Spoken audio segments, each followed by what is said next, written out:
asking. Do I'll type.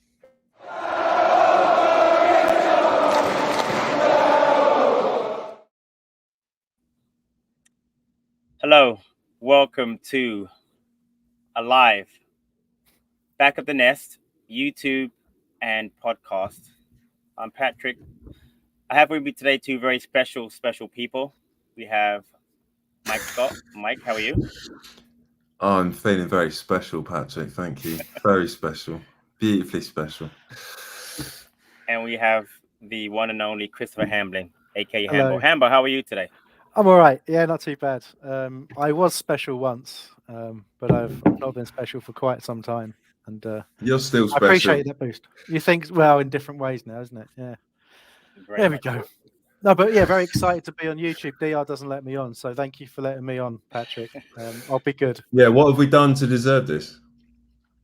So a Usually couple of things. I was going to say usually the dodgy looking ones get put to the back, don't we? So we don't get to come on. So what's happened? Well, one, DR is in Turkey for his sister's All right, wedding. fair So enough. congratulations to DR's sister on her wedding today. And it's the last preseason match, so we figured we'd do a little bit of a show talking about, today's match, quick little wrap up on today's match, our thoughts on the season, and we've signed a player. We'll touch on that too. So, Yes, where do you want to start? I managed to get a picture from the game. I put it on Twitter. Couldn't get his face, so he's facing the wrong way. But people seem to have appreciated it. So, I mean, imagine There if we you got his face. That would have just gone viral. It's a shame. yeah, exactly. We could have been talking about 70 likes, 72 likes. Steady. I mean, Yeah. scary stuff. So DR did a quick reaction, which you can check out later on YouTube, live, by the way, from Turkey. I think he had a tuxedo on. He looked very, very, very sharp. And I his haven't voice seen is it. like Sorry. 10 octaves deeper. You've got to watch it, Amber, to get a chance. It's brilliant. It's brilliant. It's really a great reaction. So again, Is it up now so we can just watch? So we can just look at his tuxedo before we carry Yeah, can on? we do a live watch along of us watching DR's video? We probably could, but we won't. Yeah. We actually could do that. It'd be funny. So today Palace signed Matheus Franca from Flamengo. Have to say, Right. I'm very excited So about it. they pronounce it differently. They pronounce it differently in the stadium. So Not Matheus. we've gone with what you've said. Right. They said they said Franca. So how are we doing this? How are we going? I was meant to believe. You guys know Tim Vickery, Sky Sports. Mm-hmm. Yeah, he's the Brazilian expert, South American. Well, he pronounced it. He actually corrected the woman yesterday in an interview and said it's not, because they have the little thing on the bottom of the C. It's Franca. Yeah, But- it's like a little penis on the bottom of the sea, isn't it? It's it means it's an S. Exactly. I always go with how does he pronounce it himself? And on Palace TV interviews, he says Franca, and I think he probably knows. He's probably said it a few times. that is damning evidence. Yeah, okay. It is damning evidence. It's not foolproof because we have had people mispronounce their own names, and and it does happen. But I'm pretty sure Franca is right. Okay, right, So, good. Just start. Thoughts, Mike. Thoughts on the signing? Do you know what the same? I heard a bit from Mr. Vickery, and he said don't expect him to be a drop-in replacement for Zaha, and I mean he's young, isn't he? So yeah, I mean let's not pretend that it's going to be the same as any season in the last 10 years. Let's see what happens. But I'm excited. I am excited, but I don't want to put too much on the shoulders if he's that young. If he's a raw talent, it does seem like buying South American players at a very young age is the trendy thing to do now, since Vinicius Junior ended up as good as he was after being bought at whatever he was, 10. But let's not get ahead of ourselves. Yeah, we'll see. I'd be pleasantly surprised with whatever happens, but I'm not going to expect miracles, especially from a manager who kept Riedewald on the bench again today until half time and kept Tompkins on the bench the entire game. So we're not doing that. We're not doing the Hodgson stuff. You know how I feel with that. So is that off limits? First of all, can I just I've got upwards of one shout out on the comments, which my popularity is endearing, isn't it? And when I say upwards of one shout out, it's 2 shout outs. That is upwards of 1 shout out. So thanks, guys. No, seriously, Franca, like most people, not seen him play a live game, seen an infinite amount of clips on YouTube. What happens when you go to sign a player with an exotic name from a place you're not used to seeing, really. So he looks like the balance of the player is the thing that I like most. He's looks very 2-footed, very assured, very strong. And me, Patrick, I've said it probably every season for the last 11 or 12 years we've done all this stuff, which is you cannot have enough players who are comfortable with the ball at their feet, who want the ball all the time. And 19 years old or whatever, he's thought of incredibly highly by lots of people who know South American football very, very well. So we should be excited, but we should also expect him to be very slowly introduced into the team. And I can't help but feel like, unless he's outstanding from the first second he steps onto the pitch for Roy, then Roy's going to use him fairly sparingly. Right. But we might find, again, for this season, injury suspensions do happen. People get thrown in, and that might be a catalyst for him. But, he seems to have the physical traits that you need to be a success in the Premier League. And obviously, Flamengo think a lot of him to accept that Ballon d'Or clause. Elimination clause, yeah. An awful lot of him. So, yeah, great stuff. So, my favorite part of today, I mean, obviously the win was great, but if you haven't had a chance, there's a great John Texter post of him, Dougie, Franca, his family agent, and Matheus Nascimento, who's also a player from Botafogo. And I love the fact that Texter put that out today with all the rumors about he's going to be selling and leaving, and then he put out an announcement today, or Athletic had something later on, he's not leaving. But I just love the fact that we got a player that clearly Texter had a lot to do in getting him. And along the Texter lines, hopefully we'll have a surprise with him at some point going forward. But I just love the fact that he made sure that he put it out there that he was very important in getting this player over the line. So. Yeah, damn right. You got to take credit while it's where it's due, for sure. And I agree. And a lot of credit's due there for sure. Yeah, very excited. And yeah, it's weird you've had all those things come out about he's going to sell the club and all that kind of stuff, which is from one small interview. But what can you do, eh? Yeah. I don't want to go down that rabbit hole, but it's really not great that our fan base is still so split with our ownership. I mean, we all know the model isn't great, and I don't want to go into it on this show again because, I mean, D and I have talked on YouTube about it so many times about ownership. But it is nice that we signed a player. Both owners came out. 2 of the owners came out and, we're very happy about it. And, we go forward on that. So let's go back to the game. Again, we played Lyon, Texter's French side, beat them 2-0. My thoughts on that is I enjoy. It was interesting. I thought he would change the lineup to him being Hodgson, but I like the fact he went with the same lineup that we had in our last game against Sevilla. I thought Sevilla game was very well played, even though we lost on penalty kick. I thought the team played really well.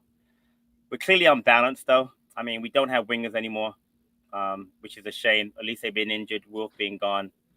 But it looks like Roy's at least trying to use Eze in the best way, which is basically have him play any way he wants to play on the pitch, and getting the ball as much as possible.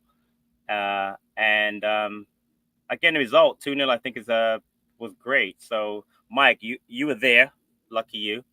Your thoughts? Yeah, I mean, Lyon looked a lower championship side today. I've got to say, I'm not sure what kind of test it really was. I thought Eze did what he could do, but like you say, without wingers, he was just sort of trying to outskill them, and I'm not sure that's going to necessarily wash if those kind of tactics are going to happen against Sheffield United in a week's time. it wasn't the most eventful game. I thought we were quite clinical. The ball we put in for the first goal was obviously great. But I don't think you can take too much out of it any more than you can take. What was it, the season we lost 5-0 to that German team? So it's that standard flagship game before the start of the season. Everyone's trying not to get injured. And obviously the Lyon goalkeeper did. But otherwise, I don't think you can take too much from it. It was a proper walking pace game. Ambo? I thought there was a couple of industrial challenges in that game. I did thought it got a little bit feisty, so there was the competitiveness was there from that perspective. But you're quite right, Mike. The pace wasn't there. I think somebody just said it in the chat that they look a week behind us in fitness. In fact, they probably are a week behind us in fitness. So that was definitely a factor. But I don't want to be negative about it. I looked at it and I thought it's the same.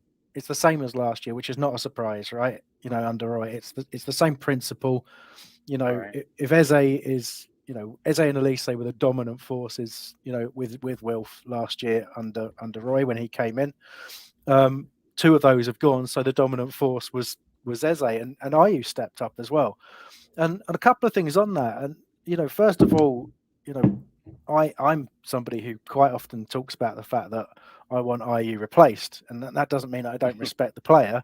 It just means I think the club we are, the ambition that we keep talking about having, the stature we want to have, we need to be upgrading those players before it's too late. Because if you keep giving another year and another year and another year, it's like the same with the right back with Joel Ward. Joel Ward has done fantastically for Palace. It was great in 45 minutes today, but he's another year older, and there is a decline there. And the same thing goes for Ayew. Now, Ayew was outstanding in the game, but if Ayew is your outstanding attacking player, you have to think a little bit about what that says about you as a club. If you're playing in a walking pace pre-season friendly, and Jordan Ayew is your outstanding player because he always gives everything he's got, then you start thinking about how thin that squad is, and that's unfortunately where my brain went a lot throughout the course of the game. I should have been thinking about the fact that we've beaten Lyon 2-0 is a fantastic result, and we've been shaping up pretty well in the friendlies. The shape of the team is good. The consistency is there. We know what we're doing. There's nothing massively concerning, but it's just you start drifting and thinking, but we're maybe 3, 4, 5 players away from having a squad that has that quality to do what we've said we're going to do. If nobody came out and said we're aiming for a top half finish, I wouldn't be saying this. But they've said top half finish. So that's what I'm expecting. So if I'm expecting top half finish, I'm expecting more players in and better players in. And I'm not an idiot. I don't think we're going to get that much more in. So I hear rumours Lewis Hall from Chelsea's coming in. That seems to be fair. Most people seem to be convinced that's done as a loan. And then there's talk of a striker after that. Is that enough? Probably not. So. Well, plus I think we know what Roy thinks about loans. He'll use them for what they're for, but he won't have them playing games he doesn't need to play in as well, which I'm a fan of. But yeah, I saw that in the news today, and I thought that's fine, but some actual signings would be lovely. So again, we got Franca over the line today, and again, you're right, Hambo. The Lewis Hall for me is a kind of loan I'd like to see us do, except for the fact we clearly will not have an option to buy. So, but my thoughts on that is that Tyreek right now is injured. So if Hall comes in, he can step right in. He's actually not a left back by trade. He actually played left back a lot of times last year, but he's actually a midfielder by trade. So to have him come in to be so versatile I think is very good. I need someone to push Tyreek because he needs to be pushed. We all saw what happened last year. Having him being the only left-footed left back and having Ward Klein play there doesn't work for us. So I like the Hall thing if it happens, and it seems like it's going to happen. I mean, I had quite a few people send me messages today that it's almost done, which is great. Right back again is going to be an issue, but we're clearly not going to address it. But there was also a link to, and I watched him today play against West Ham. The Ivorian centre half, cannot pronounce his last name, Kasenu maybe, something like that. Who's a right-sided centre half, he actually plays in a 3, but can play right back. also apparently a loan with an option. Actually, not an option. We have to buy him at the end of the season. What's that called? Obligation. Obligation. Thank you. Oh, an obligation to buy. That for me would be great because we're clearly going to be losing Gahey Edison after this season. So to have him come in as a ready-made replacement and maybe play right back is great. So I like the fact that's it. I think this is the name. Is that Bosu? It sounds right. No, Dylan Kasunu, is it? Kasunu, that's it. Kasunu, that's it. Kasunu, right? I like both of those quote unquote loans. Again, loans for us in the past from Chelsea they've gone well for Chelsea. They've increased the value of that player and then they've gone back. We haven't had a chance to buy them. We fall in love with them. But for the most part, I like the idea of a haul. But again, we need more. You're right. We're going to need to replace Wilf and or Ayew with Olise being up in the air. I'm not going to get into the whole Olise leaving thing because that's been talked about a lot on this show. But your thoughts on winger replacements, guys? Mike or Hambo, what do you think? Well, I mean, I'll start with obviously there's strong links to, is it Somerville? Do I mean Somerville? Leeds. Yeah. Crescencio?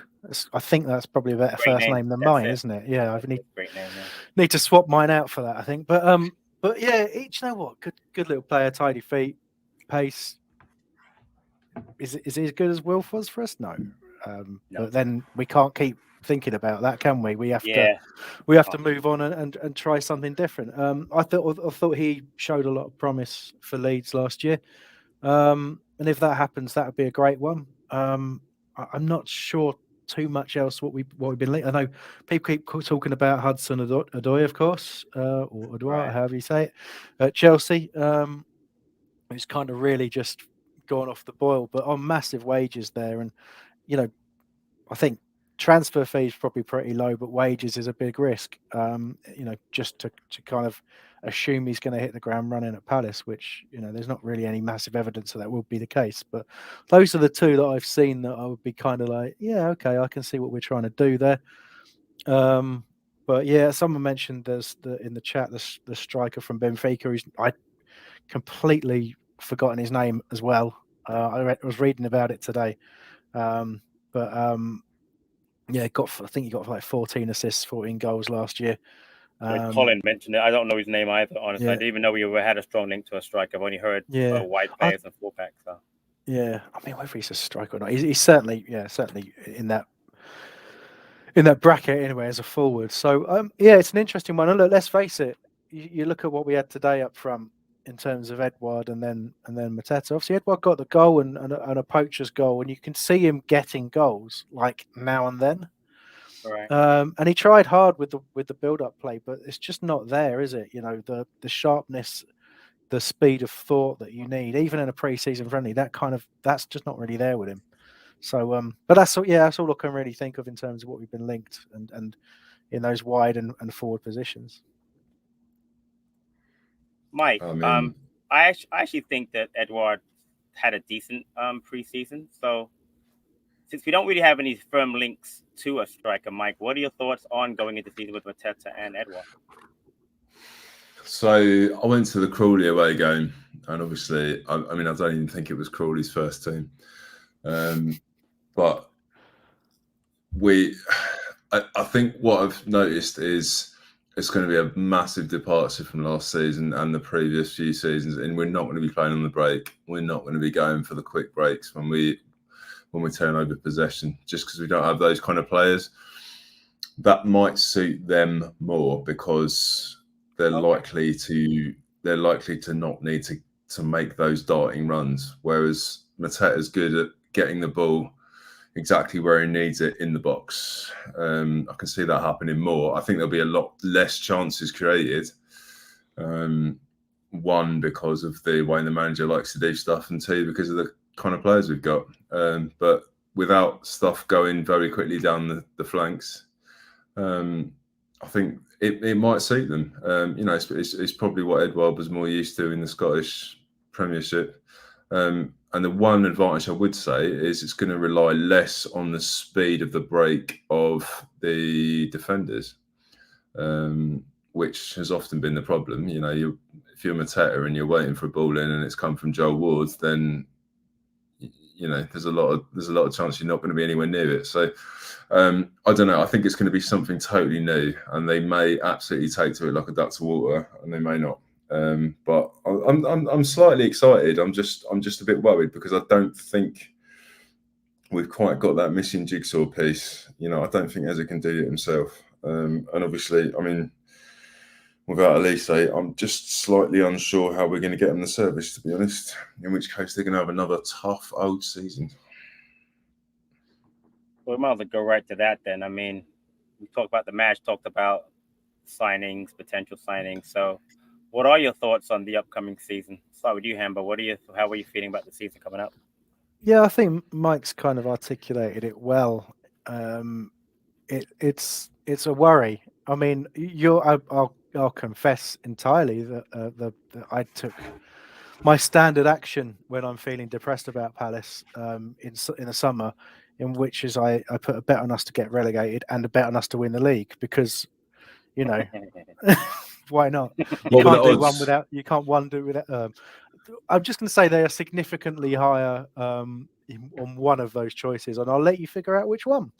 But and not so great on the other. No, but obviously it's a couple of quid because I'm not a big gambler and I don't particularly want to get back into that. But it's just something for the sake of it, and it just for me to articulate how I'm feeling, which is like I want to go into every season hoping for Palace to just do that amazing thing, the unimaginable thing that Leicester did once, and I just want that to happen, or win a trophy of some sort, But this would you year, take the Papa John's?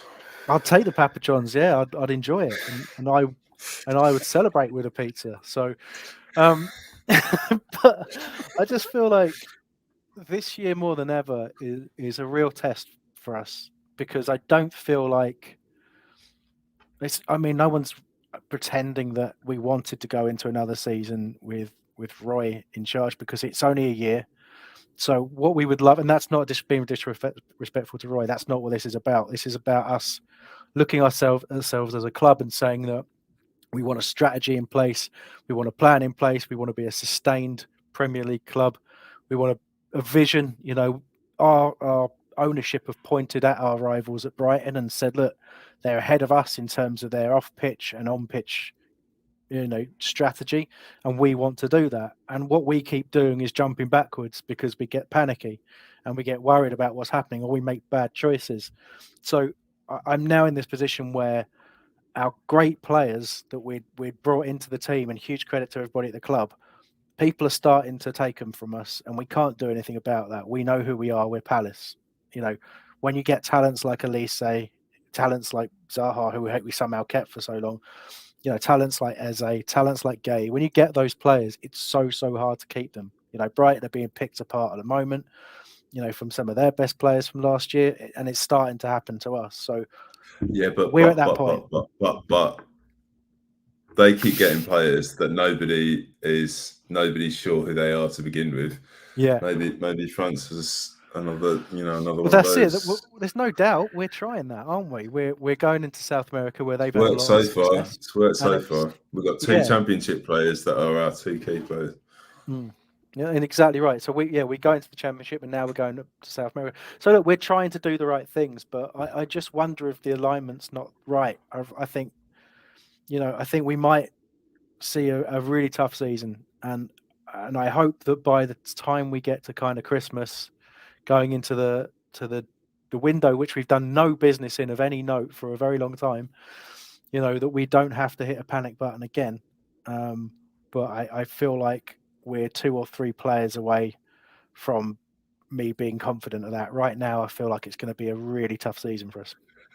Well, can we go back to, I know we've talked about it before, and I'll probably misquote it, but Parish's column in that paper a few months ago where he said 10 sides have gone up from the Championship, survived 10 seasons, and only 3 of them have survived 11 seasons. Yeah.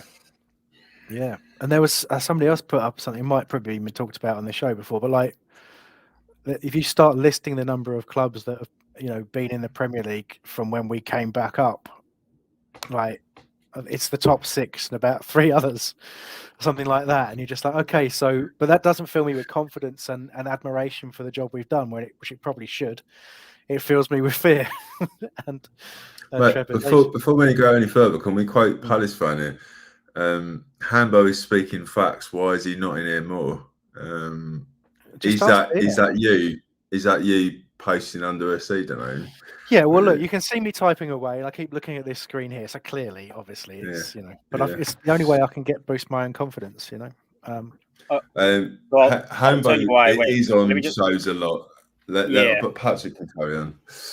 I was gonna say the reason why he's not on the YouTube show as much is because he's so busy doing the review show, which will be coming out soon. Obviously, the first show will be next week after the Sheffield United game. We'll be having a preview show. We have a new preview show team coming out this week. So Hammer just too busy to do this. This is a young man's game. This is a DR game. I was a young man when we started, Patrick. Do you remember? Yeah, I was too. Yeah, that's true. No, and I just want to. I know there's a couple of starred messages we'll get to, but I just want to pick out that Marcus said a lot of doom and gloom tonight. Sorry, Mark, you are right.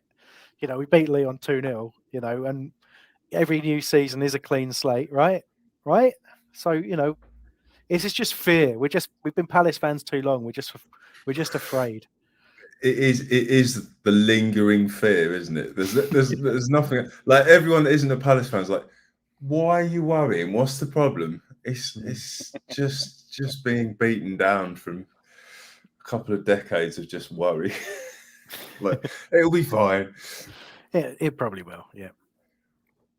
So before I actually, Mike, I want to get your thoughts on this season. As far as I'm concerned, like it's not a fear of relegation. I've never had that fear because, like I said, people who watch the show, listen on the podcast. Now I've been a Palace fan for a very, very long time, and I've seen everything. I've seen the roller coaster from the third division, the third division, relegation, promotion. I've seen all of it. So my only fear is that we won't push on. That's always been my fear. Relegation doesn't bother me. My fear is we'll never ever win a cup because that's the only thing I've ever really cared about as a Palace supporter. So the point that Mike made about Parish's comment about the 11th season being the key season, what does that even mean? Because I understand that as a club, be sustainable, we have to be in this league to take that money in order to build the academy, which we've done very successfully. And I hope we'll get the benefit of that in 3-4 years. And then obviously build the new stand. But our lack of ambition as a club is frustrating. So when he comes out and makes a comment about a top 10 finish and then spends the majority of the window losing our best ever player, having our top 5 players be linked to top 6 sides, and then signing up to today 1 player, it just like tells me that it doesn't seem to add up to me. What he says in public and what he's doing doesn't add up. So that's my only frustration. As far as the season goes, I'm looking forward to the season because I love Palace, but I just know that it could be a painful season because of the fact that we don't have right now, for me, a very deep squad, and deep squads don't survive in the Premier League. Look at last year. Look at Southampton. Look at Leicester, especially Leicester.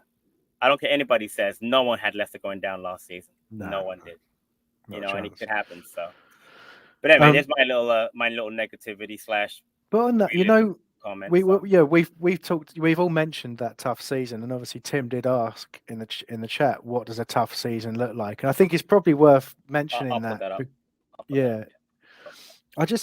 because a tough season isn't necessarily. I mean, it is getting relegated, obviously. It is, but it isn't necessarily just that, or even that. You can escape relegation and still have a tough season, So I'm thinking in terms of, for me, it's more about goals. It's about one thing I really hate as when watching football, and I don't, again, as language that's troubling, isn't say one thing I hate, but I guess I'll say it, is watching players who are very, very talented attacking players playing in a really functional way.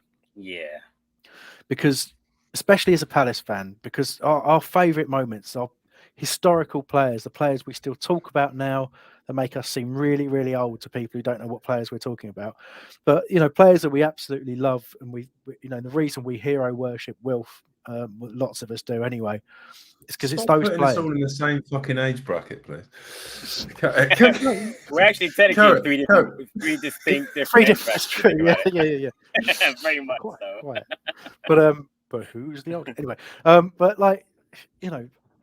that's the reason you watch football, isn't it? Because of the exciting players, and I'm apologise to the functional players out there who are obviously very, very good and very, very talented footballers. But I want to see, like, this season, I want to see Eze and Elise playing together with, Franca and some really exciting, if we do that and we're brave and we play good football and we get spanked every week and we go down, I'll still be angry, but I would have watched football. Whereas, like, when I'm watching players like when we, do you remember when we turned Andros Townsend into a right back? I didn't like that very much.